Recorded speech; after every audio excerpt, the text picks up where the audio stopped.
पे जाकर पतरस ने सुसमाचार को सुनाया, उनको बपतिस्मा दिया, और जैसे उनको बपतिस्मा दिया उनको पवित्र आत्मा का भी बपतिस्मा मिल गया। तो ये जो पतरस है अन्य जातियों के लिए भी प्रचार करता था। इसी पतरस के द्वारा बहुत बड़े बड़े चिन्ह चमत्कार हुए।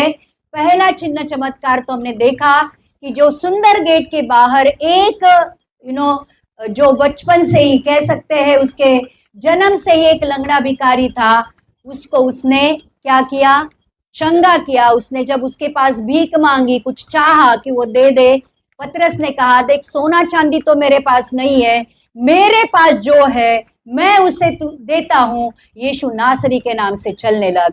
और वो जो जन्म से लंगड़ा था अपने पैरों के बल खड़ा हो गया, चलने लगा, दौड़ने लगा, भागने लगा। तो पहला चिन्ह चमत्कार पवित्र आत्मा मिलने के बाद पतरस के द्वारा एक लंगड़े को चलाना हो गया। तो यही पतरस ने फिर तबीदा नाम कर एक विश्वासिनी थी जो जिसकी मृत्यु हो गई थी, उसको भी जिलाया।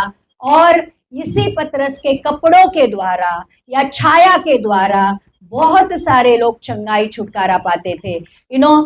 जो पतरस के हाथों को छूकर बहुत सारे लोग कपड़ों को लेके जाते थे, रुमाल या कपड़ों को लेके जाते थे, और जब कभी भी वो कपड़ा जो पतरस ने छुआ है उस बीमार इंसान के ऊपर डाला जाता था, उसकी बीमारी चंगी होती थी, मृत्यु में से लोग उठते थे। और यही पतरस जब रास्ते से चलता था तो उसकी जो छाया है, वो छाया लोगों के ऊपर जब पड़ती थी तो लोग चंगे हो जाते थे। तो उसकी छाया से भी लोग चंगे हो जाते थे।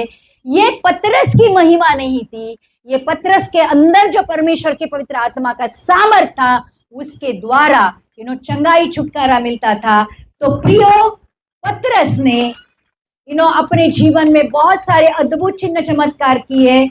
और पतरस ने नए करार में पहला पतरस और दूसरा पतरस ये पत्रियां लिखी। और उसकी मृत्यु, पतरस की जो मृत्यु हुई थी, जो रोमी राजा था नेरो करके, उसने पतरस को क्रूस पर चढ़ाया। लेकिन पतरस ने विनती की कि यीशु मसीह के जैसा सीधा चढ़ाने की मेरी औकात नहीं है, मैं परमेश्वर यीशु मसीह के जैसा सीधा क्रूस पर चढ़ना नहीं चाहता हूं। और उसको अपसाइड डाउन, उल्टा क्रूस पर चढ़ाया गया इस रोमी राजा ने जिसका नाम नेरो है। तो पतरस की मृत्यु कैसी हुई? क्रूस पर उल्टा उसको चढ़ाया गया। तो प्रियो, मसीहत पर उसका प्रभाव ये था कि आज भी पतरस का जीवन